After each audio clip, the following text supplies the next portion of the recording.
My daughter-in-law smiled as she handed me the papers that would supposedly transfer my company to them, calling me too senile to manage anything anymore. I signed, without reading a word, watching their faces light up with greed. What they inherited instead was a financial nightmare that would destroy them both. If you're watching this, subscribe, and let me know where you're watching from. Let me take you back to that dinner from hell. I'm Eleanor Johnson, 67 years old, and apparently, according to my own family, losing my mind. My son Michael and his wife Stephanie had invited me over for what I thought was a simple Sunday dinner. Instead, I walked into an ambush. "Mom, we need to talk," Michael said, barely letting me sit down. Stephanie was already pulling out a manila folder, her perfectly manicured nails drumming against the mahogany table. "It's about the business." Johnson Consulting Group had been my life's work. After my husband died, 14 years ago, I'd built it from a small consulting firm into a multi-million-dollar operation. But according to my loving family, I was now too old and confused to handle it. "These are transfer documents," Stephanie explained, her voice dripping with fake concern. "Dr. Emily Roberts agrees that the stress of running a company at your age isn't healthy." She'd somehow gotten my doctor to provide a letter recommending I step back from business activities. Funny how she'd managed that without me being present for the conversation. Michael shifted uncomfortably. "It's for your own good, Mom. You've been forgetting things, missing appointments." This was news to me. I'd missed exactly one appointment in 6 months because of a client emergency, but apparently that was evidence of mental decline. "The paperwork transfers full ownership to us," Stephanie continued.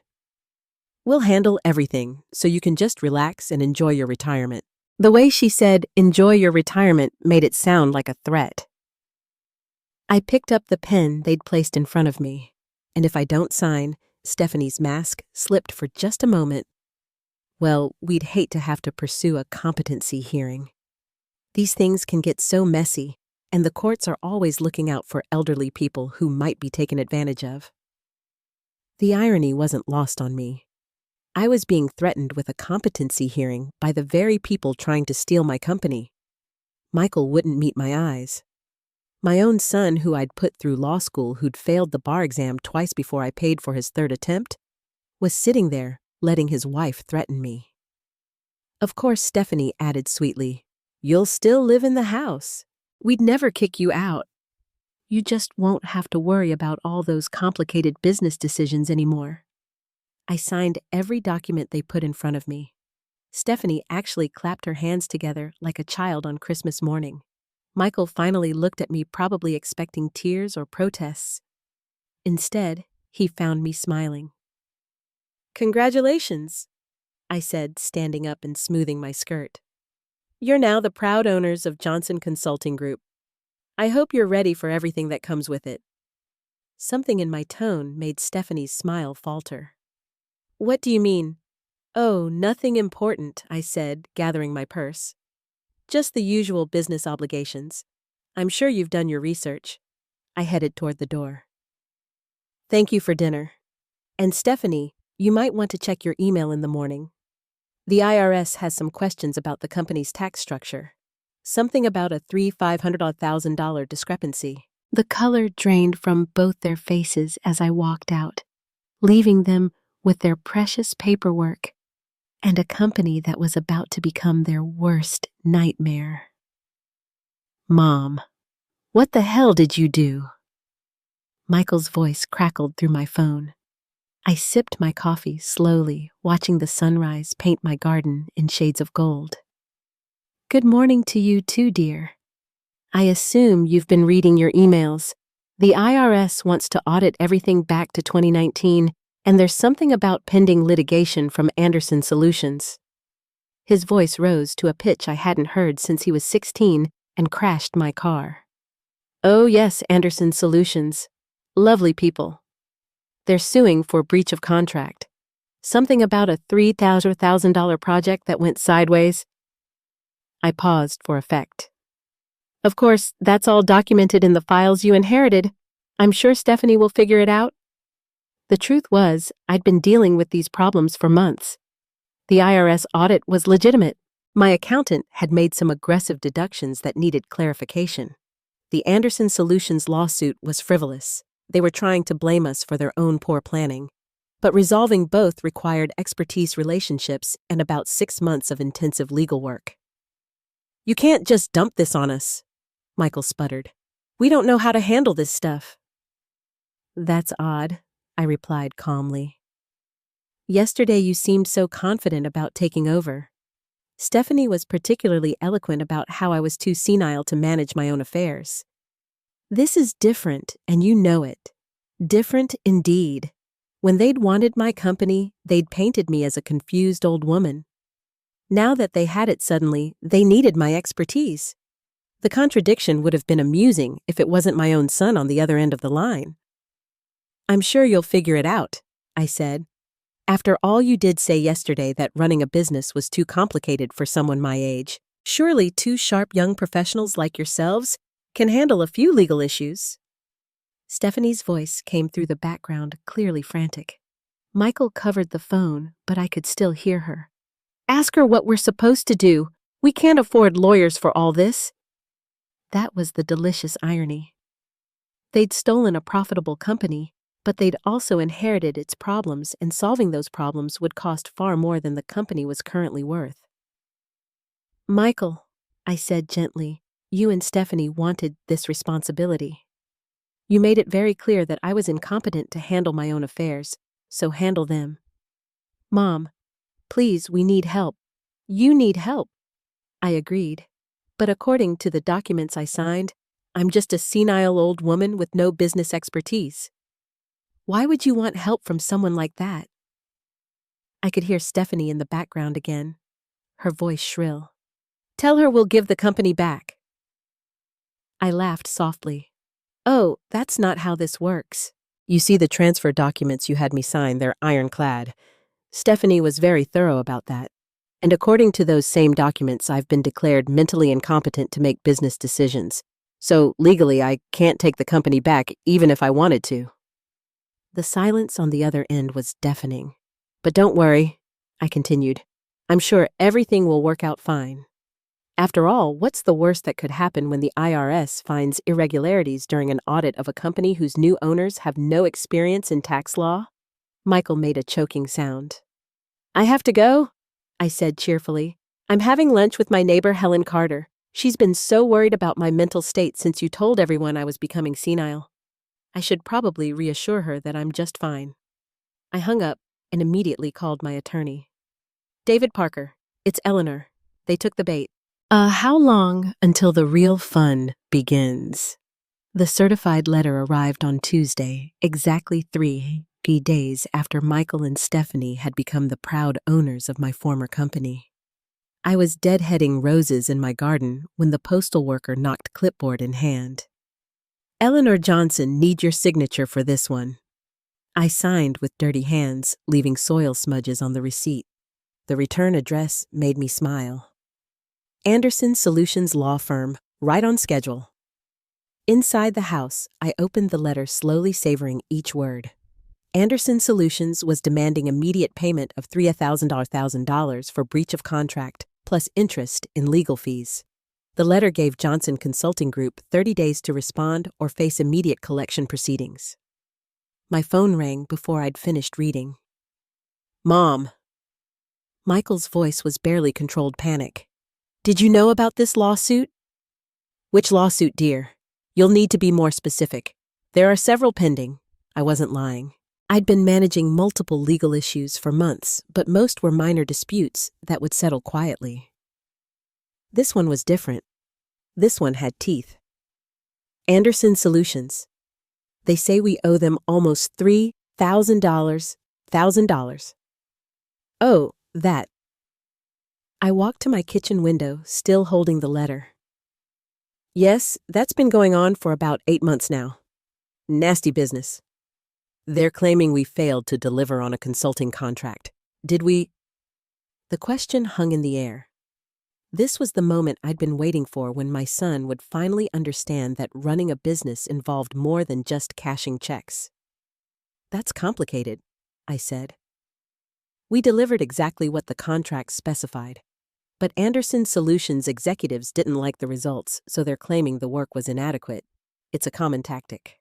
Hire consultants, ignore their advice, then sue when your own decisions fail. So, we'll win the case eventually. Probably. But defending a lawsuit costs money, Michael. Lots of money. The legal fees alone will run about $450,000, even if we win. And that's assuming Anderson Solutions doesn't drag this out for years. I could hear Stephanie in the background, her voice rising to a shriek. $450,000. How much cash does the company have? Michael asked, and I could hear the calculator clicking in his mind.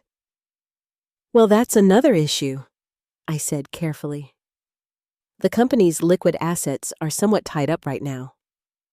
What do you mean tied up operating capital, dear? The money that keeps the business running day to day. Payroll, rent, insurance, client expenses. Most successful companies operate with very little cash on hand. It's more efficient to keep money working in investments. This wasn't entirely true. I'd been quietly moving liquid assets into protected accounts for months, preparing for exactly this scenario. But Michael and Stephanie didn't need to know that yet. How much do we have available for legal fees? Michael's voice was strained. About $65,000 in the checking account, maybe another $45,000 in short-term accounts. Dead silence. That's not enough. Stephanie's voice came through clearly now. She'd obviously grabbed the phone from Michael. You knew about this lawsuit when you signed those papers. You deliberately didn't tell us. Stephanie, dear, you and Michael made it very clear that I was too mentally impaired to discuss complex business matters.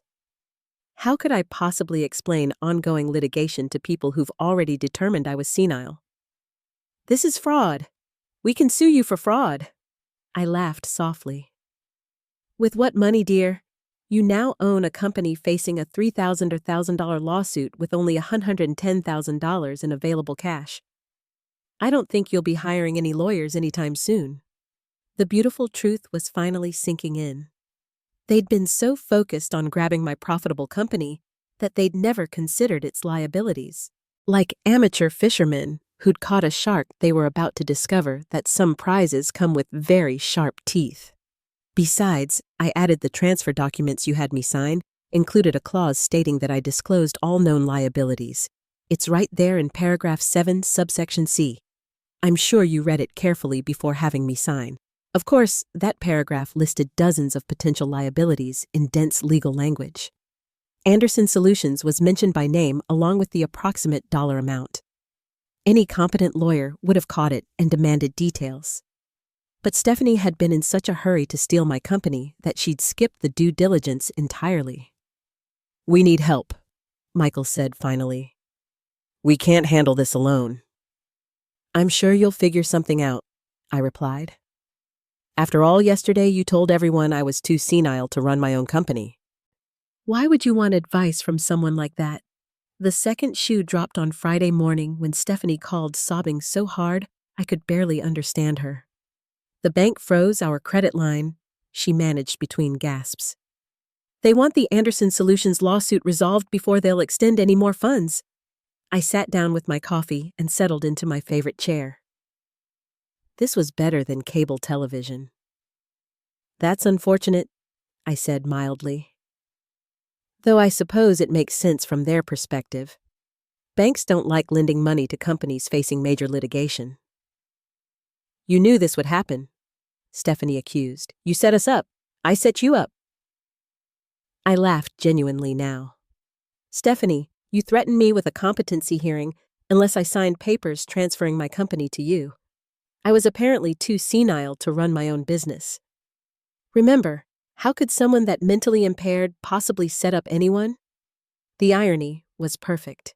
Either I was competent enough to have orchestrated their downfall, in which case their theft was even more despicable, or I was the senile old woman they'd claimed, in which case they'd been outmaneuvered by someone with dementia. We can't make payroll next week, Stephanie continued.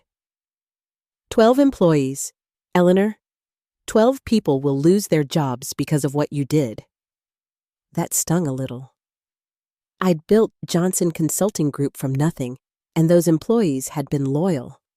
But I'd also been planning for this moment much longer than Stephanie realized. Actually, I said I have a solution for the employees. What do you mean I'm starting a new consulting firm, EJ Advisors? 7 of your employees have already accepted positions with me starting Monday. Silence. The other 5 have found positions with my competitors. I made some calls yesterday, pulled in a few favors. Everyone will be working by Monday, probably making more money than you were paying them. You can't do that, Stephanie shrieked. That's poaching. It's illegal. Actually, it's not. I checked with my attorney. Since I no longer own Johnson Consulting Group, I'm free to start a competing business. And since your company can't make payroll, the employees are free to seek other employment. The truth was even sweeter than Stephanie knew. I'd been planning this move for months, carefully documenting every client relationship, every process, every advantage that had made Johnson Consulting Group successful. The new company would have all the expertise and relationships, while Johnson Consulting Group would be left with nothing but debt and litigation. Besides, I continued, I thought you'd appreciate me taking those pesky employees off your hands. After all, if you can't afford to pay them, they're really more of a liability than an asset. The clients will follow them. Michael's voice came through. Apparently, he'd taken the phone back. You're stealing our clients. Your clients? I asked sweetly. Michael, dear, most of those clients have been working with me personally for over a decade. They have no relationship with Johnson Consulting Group. They have a relationship with me. And since you've publicly declared me mentally incompetent, I doubt they'll want to continue working with a company run by people who inherited their business from someone they claim is senile. This was the final piece of my plan falling into place. Stephanie and Michael would be left with a company name, some office furniture, and crushing debt. Meanwhile, I'd have the clients, the employees, and none of the liabilities. You can't leave us with nothing, Michael pleaded. And for a moment, he sounded like the little boy who used to climb into my lap when he was scared. I didn't leave you with nothing, I corrected gently. I left you with exactly what you asked for my company. The fact that you didn't bother to understand what you were taking is your responsibility, not mine. Mom, please. Stephanie made me do this. I never wanted to take the company away from you. That might have been true, but it was too late for excuses now. Michael, for the past year, you've watched your wife insult me, threaten me, and undermine me at every family gathering. You never once stood up for me or told her to stop. When she decided to steal my company, you went along with it. When she threatened me with a competency hearing, you said nothing. My voice hardened. You made your choice. Now you get to live with the consequences. What are we supposed to do? I suggest you start by finding a good bankruptcy attorney. I said, you're going to need one. I hung up and immediately called Richard Anderson, CEO of Anderson Solutions. Richard, it's Eleanor. How are Margaret and the kids? Good. Good. Listen, I wanted to talk to you about that little lawsuit your lawyers filed. I think we can work something out. The meeting was set for Monday morning at Anderson Solutions headquarters. I arrived 15 minutes early, wearing my best navy suit and carrying a leather briefcase that had belonged to my husband. Richard Anderson met me in the lobby personally, which told me everything I needed to know about how seriously he was taking this conversation.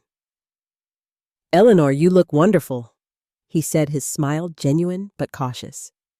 I have to admit, I was surprised when you called. I imagine so, I replied, shaking his hand firmly. Shall we get to business? His conference room overlooked Chicago downtown, with windows that made everything seem possible. Richard's legal team was already assembled, 3 attorneys in expensive suits who looked like they'd rather be anywhere else. Before we begin, Richard said, I want you to know this lawsuit isn't personal. It's just business. I smiled. Of course it is.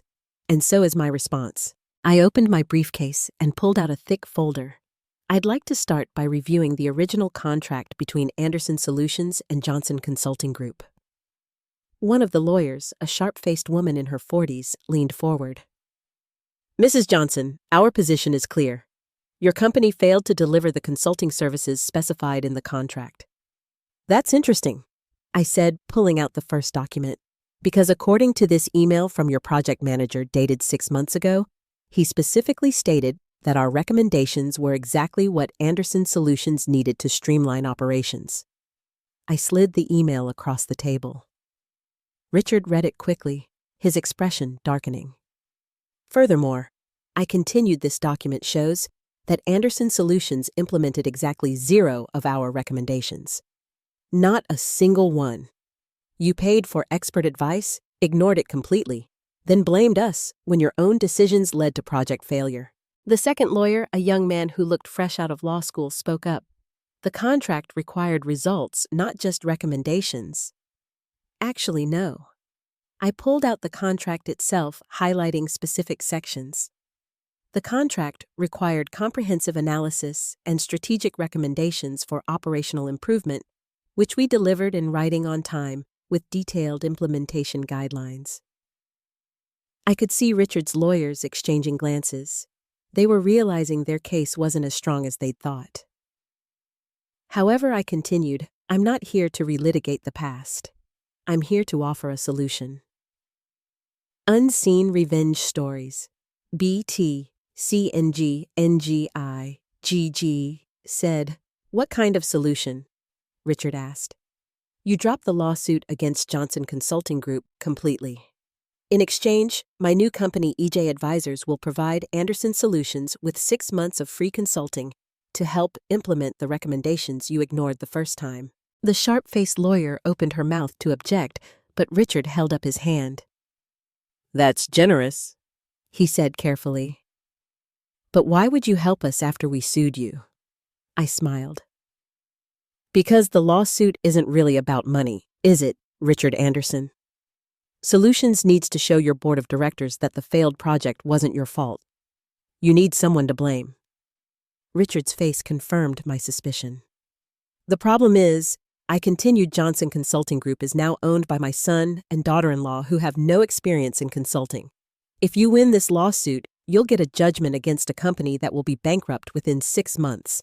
You'll recover nothing, and you'll still have the same operational problems that caused the original project to fail." I leaned forward. "But if you accept my offer, you get professional consulting services that will actually solve your problems.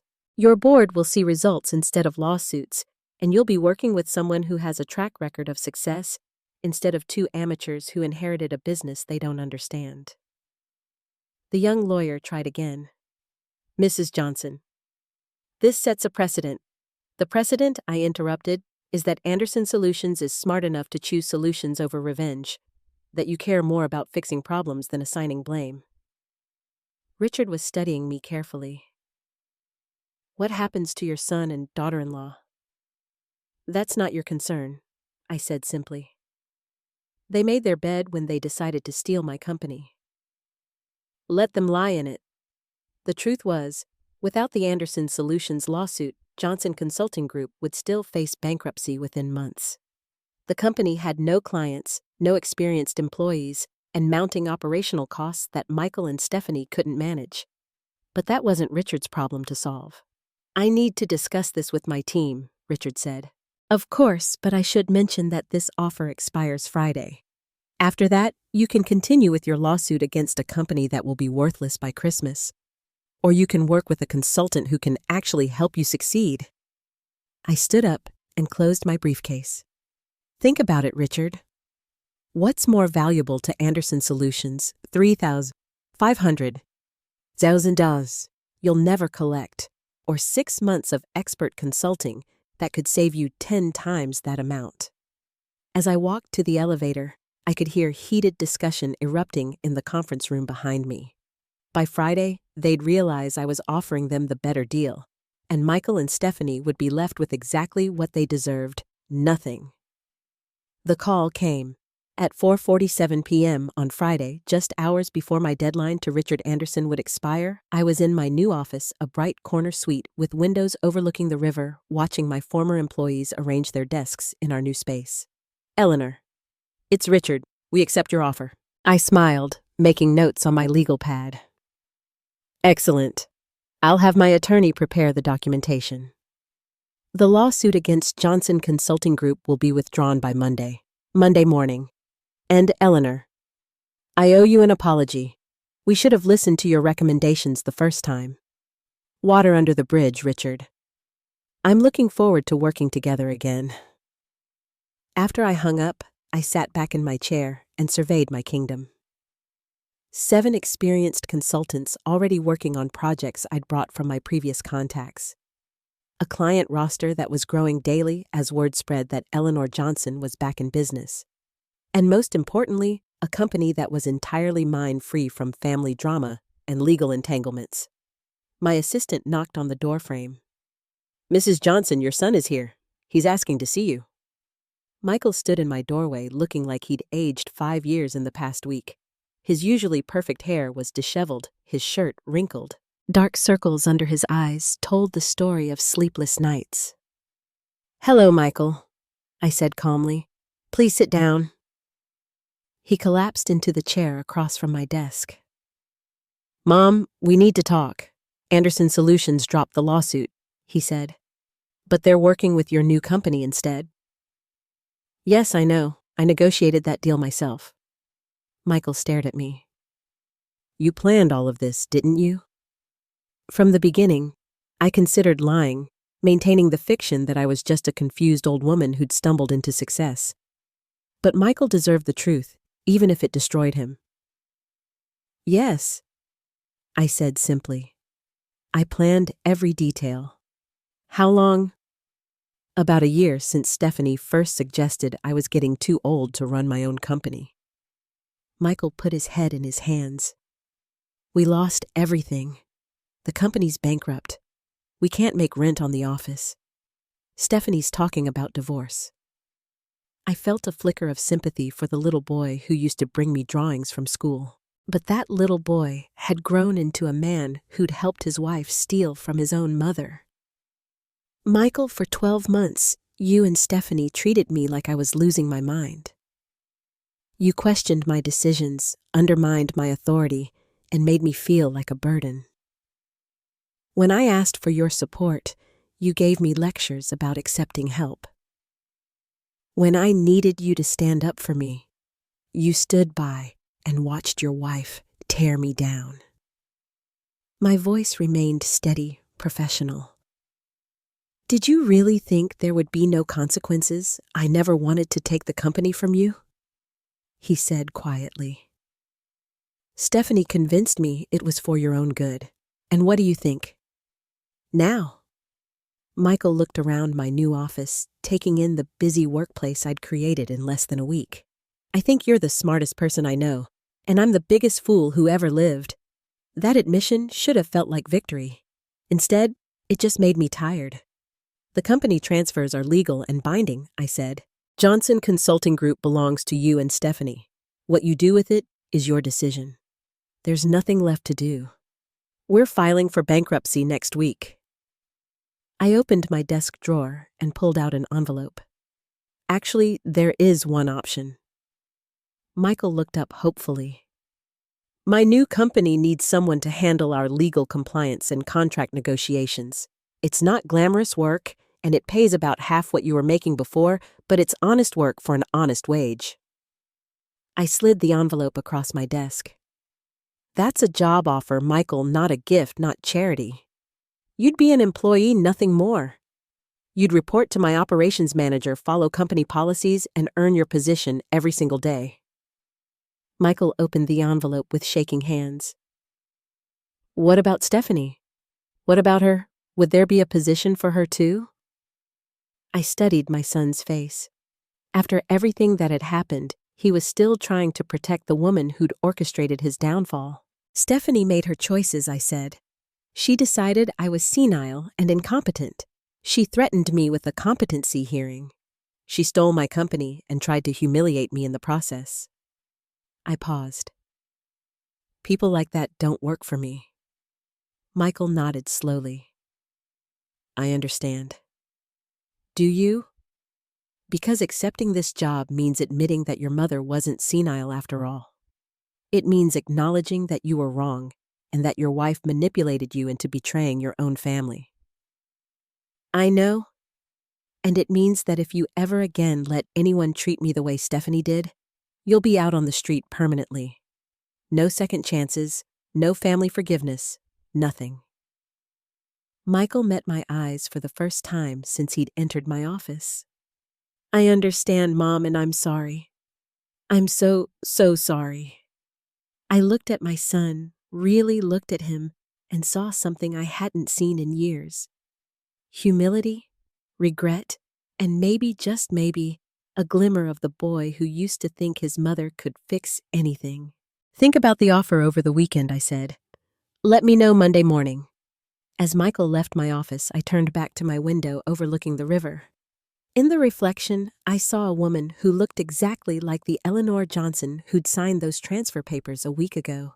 But inside, everything had changed. I'd gotten my revenge. My son and daughter-in-law had lost everything just as I'd planned. But looking at Michael's broken expression, I wondered if some victories cost more than they were worth. My phone buzzed with a text from Stephanie. This isn't over. I'll find a way to destroy you for what you've done. I deleted the message without responding. Some people never learned, but maybe Michael would be different. Maybe losing everything would teach him what I'd tried to show him all along. That family isn't about what you can take from each other. It's about what you're willing to give. Monday morning would tell me whether my son had finally learned that lesson, or if he was truly lost forever.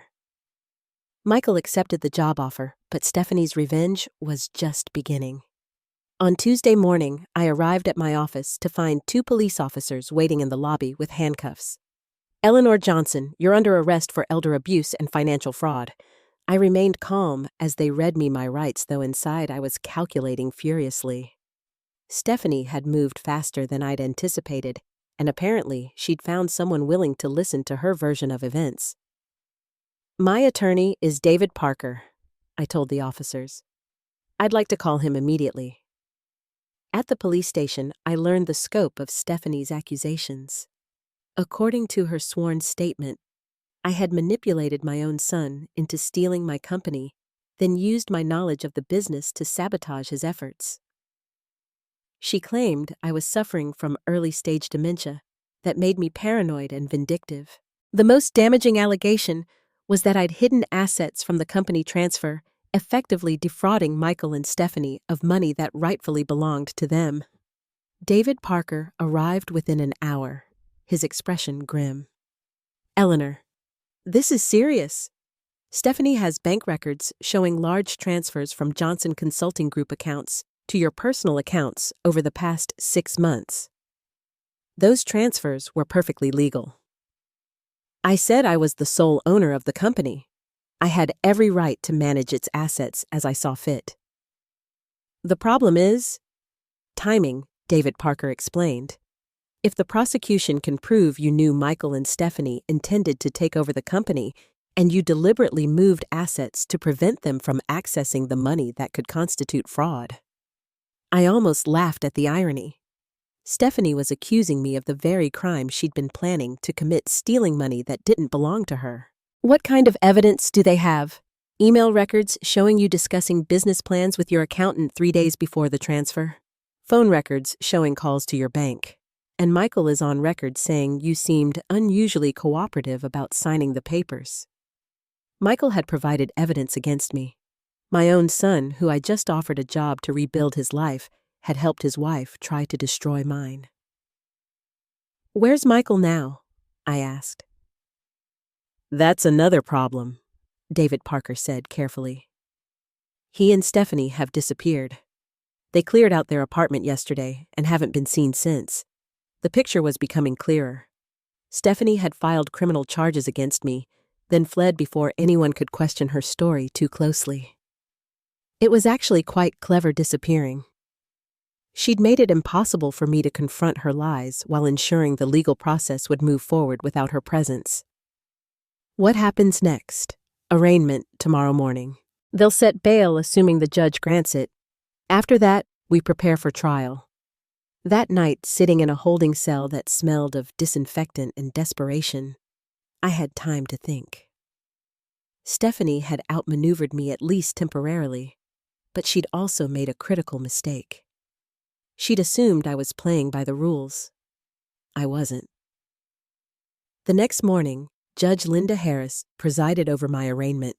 She was a stern-looking woman in her 60s who'd built her reputation on being tough but fair. Mrs. Johnson, you're charged with elder abuse in the first degree and financial fraud. How do you plead not guilty, Your Honor? Bail is set at $55,000. Trial is scheduled for Your Honor, I interrupted. I'd like to make a statement. Judge Harris frowned. Mrs. Johnson, I strongly advise you to consult with your attorney before I understand the risks, Your Honor. But there's something the court needs to know about the complainant's credibility. David Parker was making frantic gestures for me to stop talking, but I continued. Stephanie Johnson, who filed these charges, is currently a fugitive. She and my son disappeared immediately after filing this complaint.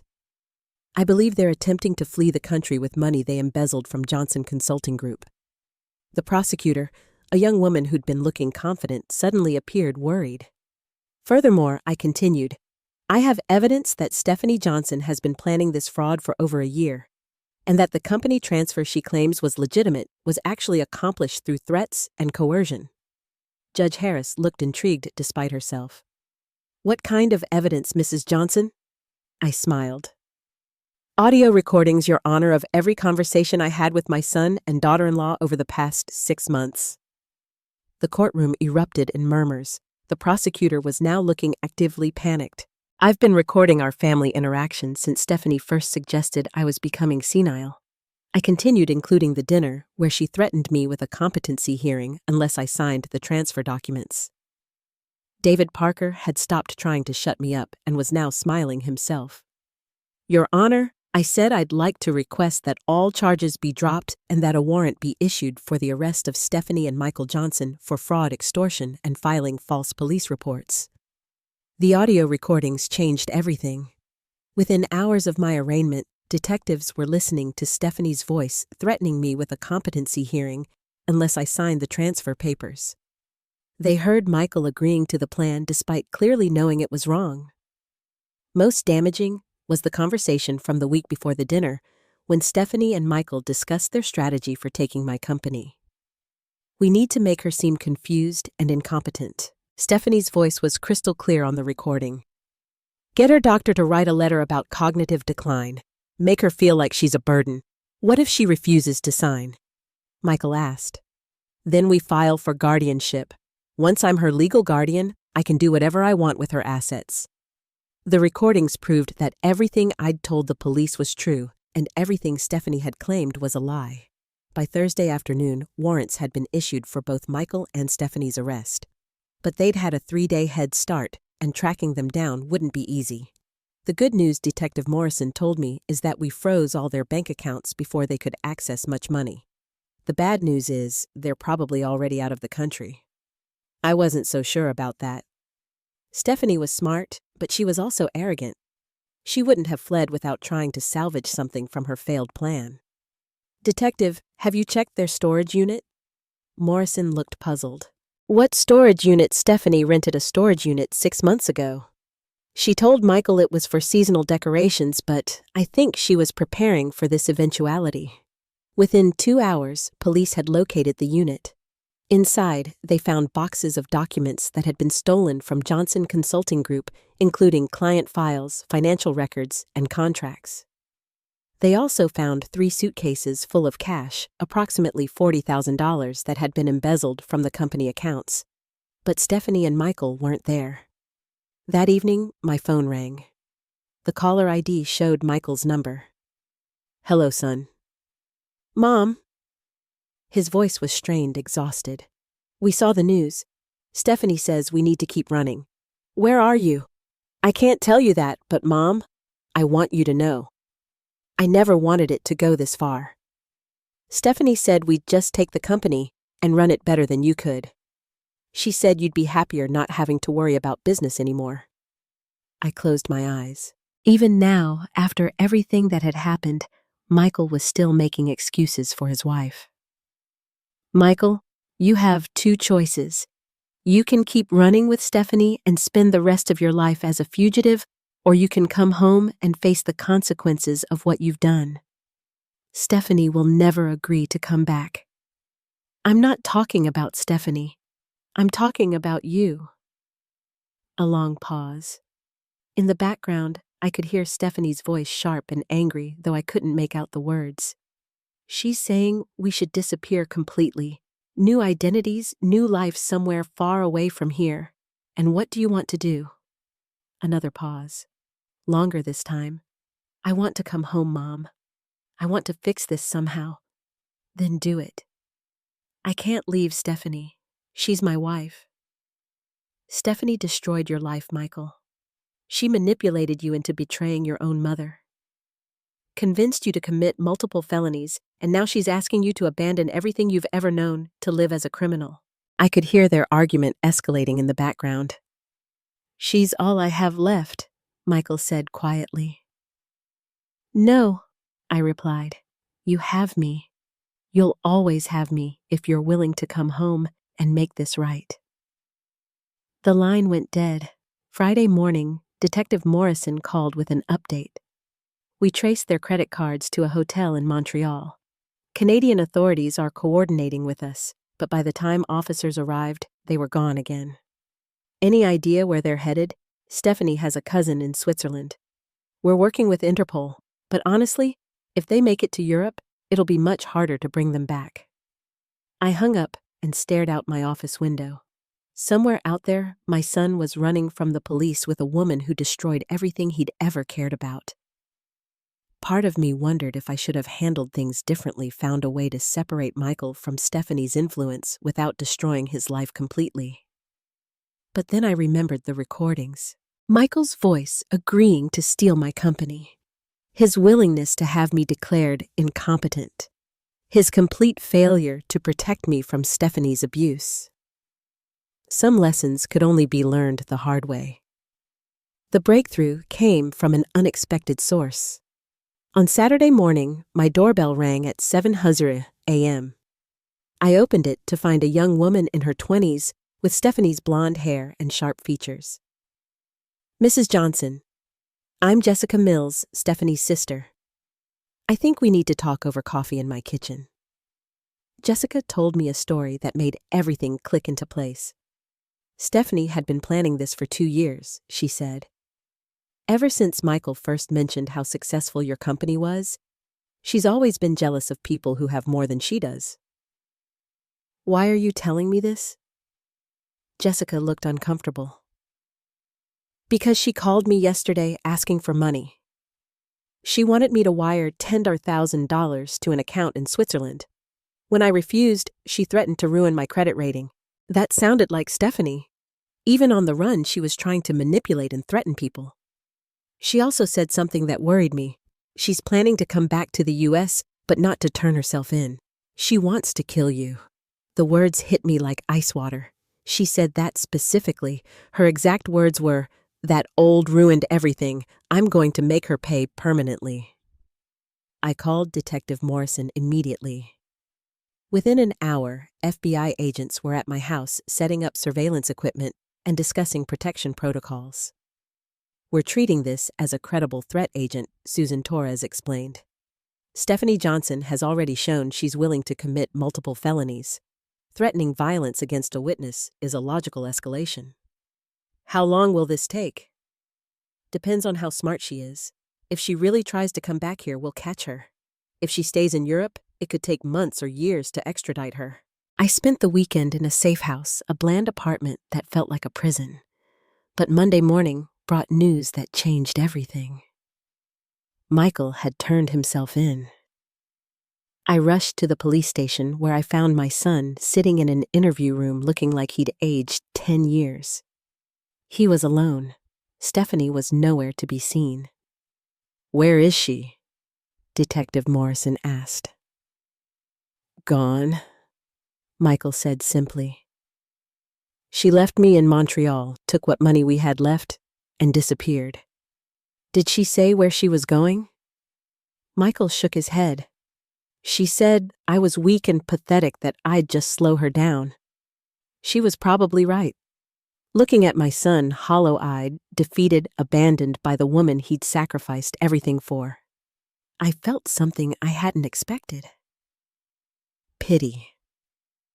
Michael, I said quietly, tell them everything about the plan, about Stephanie's threats, about what really happened. For the next 4 hours, Michael confessed to everything.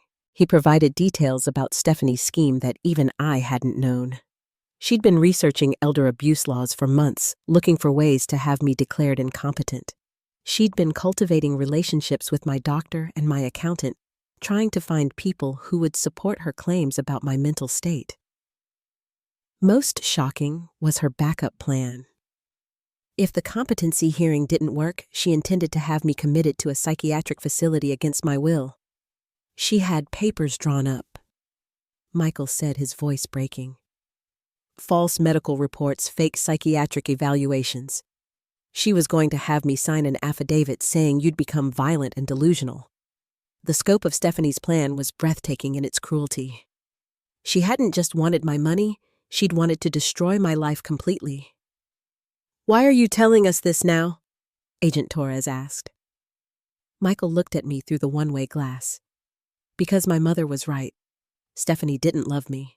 She used me to get what she wanted, and when I became inconvenient, she threw me away like garbage. He turned back to the investigators. I'll testify against her. I'll tell you everything I know about her plans, her contacts, her hiding places. But first, I need to ask my mother something. They brought me into the interview room. Michael looked older, broken, but there was something different in his eyes. A clarity that had been missing for years. Mom, can you ever forgive me? I studied my son's face, seeing the little boy who used to crawl into my bed during thunderstorms, and the man who'd betrayed me for a woman who'd never loved him. That depends, I said. Are you finally ready to tell me the truth about everything? Michael nodded. Everything, no matter how bad it makes me look. Then yes, I said I can forgive you. But Michael, this is your last chance. If you ever lie to me again, if you ever choose someone else over family again, we're done forever. I understand. As I left the police station that afternoon, I realized that in trying to destroy me, Stephanie had accidentally given me something precious. My son back. Now we just had to catch her before she could finish what she'd started. Stephanie's capture came 3 weeks later, and it wasn't the FBI or Interpol who found her. It was her own greed. She'd been hiding in Geneva, living off money she'd stolen from Johnson Consulting Group. But $40,000 doesn't last long in Switzerland, especially when you're trying to establish a new identity. So Stephanie made a fatal mistake. She tried to access money from accounts she'd hidden from Michael and me.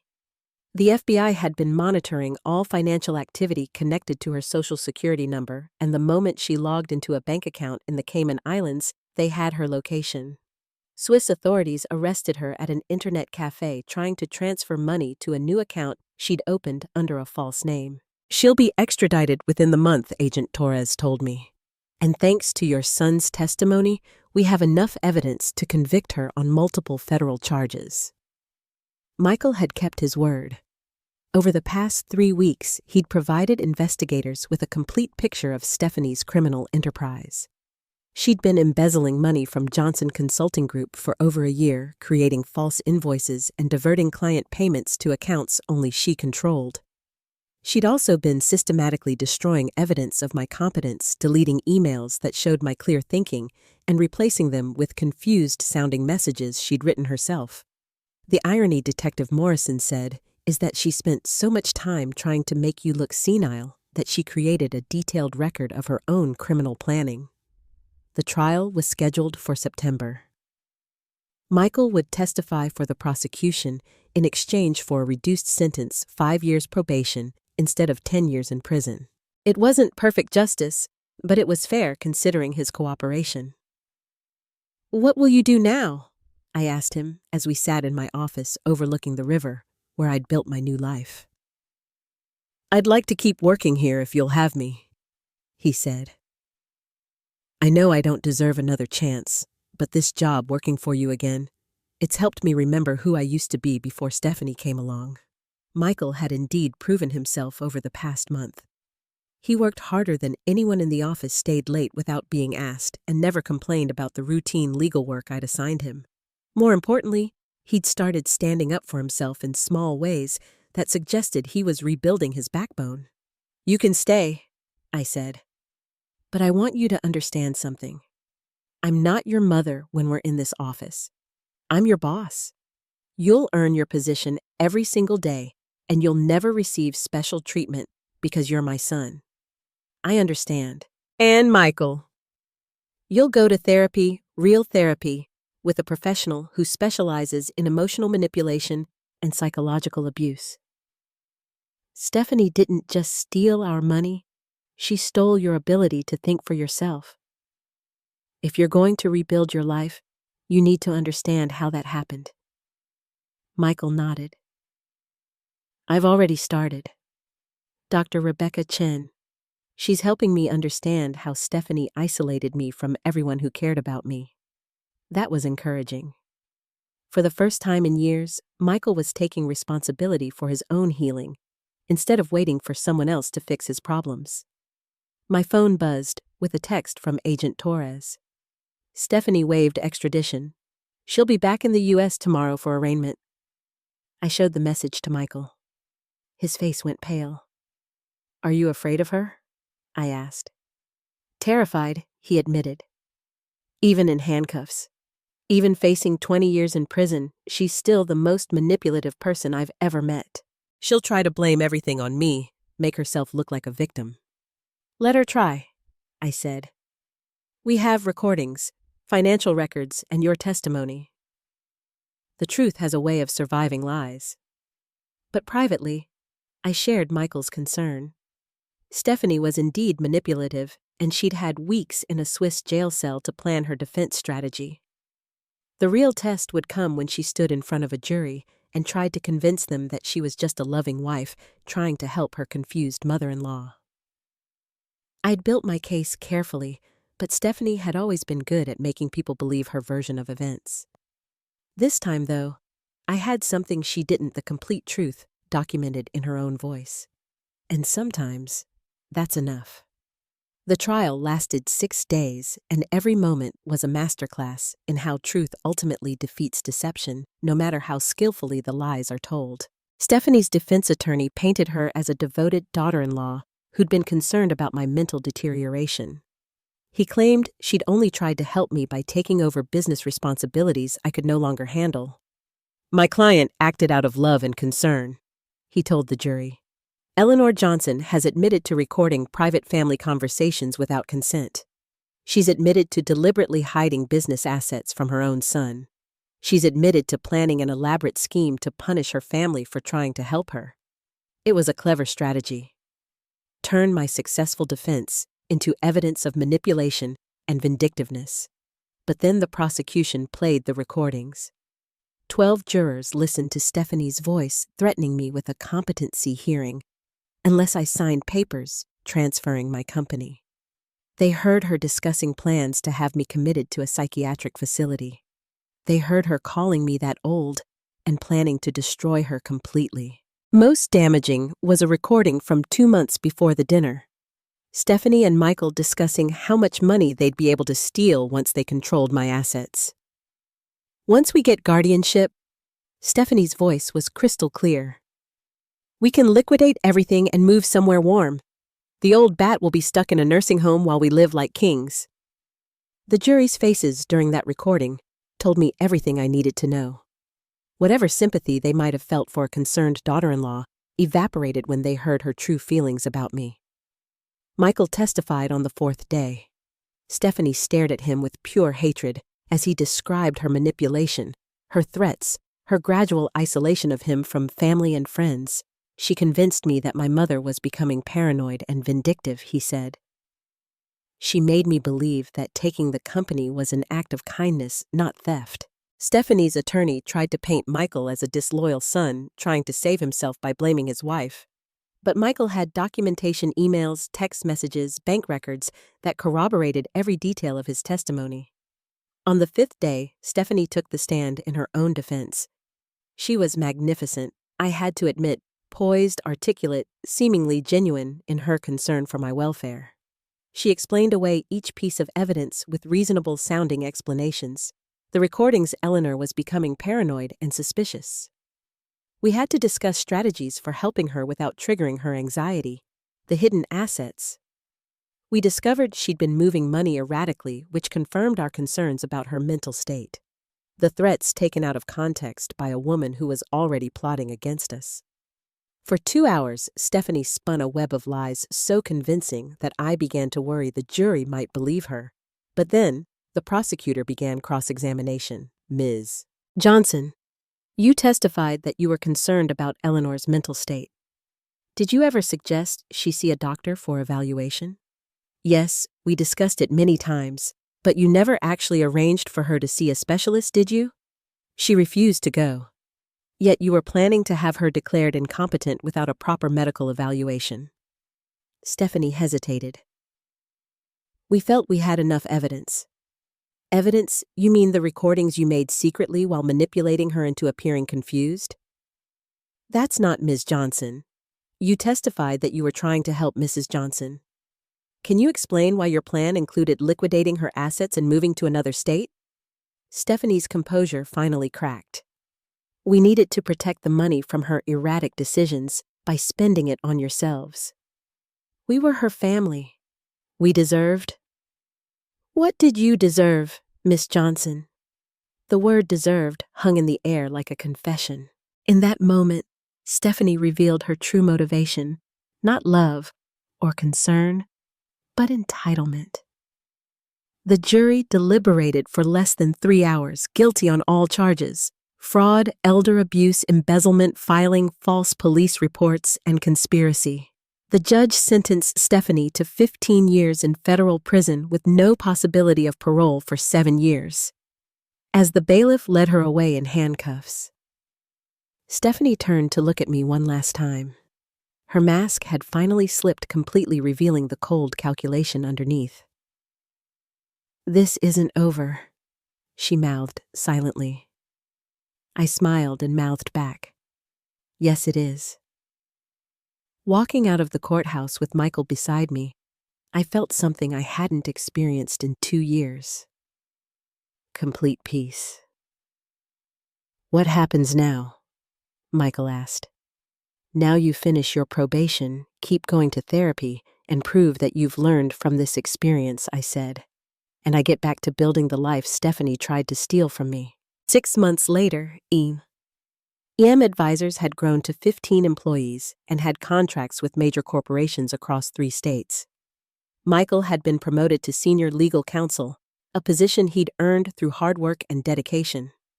Most importantly, we'd rebuilt our relationship on a foundation of honesty and mutual respect. Stephanie's final appeal was denied last month. She'll spend the next 7 years thinking about how greed and manipulation led to her downfall. As for me, I'm 70 years old running a successful company and finally free from people who saw me as an obstacle to their ambitions rather than a person worthy of love and respect. Sometimes the best revenge isn't justice. It's living so well that your enemy's failure to destroy you becomes the proof of their own weakness. And sometimes, just sometimes, the people who almost destroy you end up giving you exactly what you needed: the chance to discover how strong you really are. Thanks for listening. Don't forget to subscribe and feel free to share your story in the comments. Your voice matters.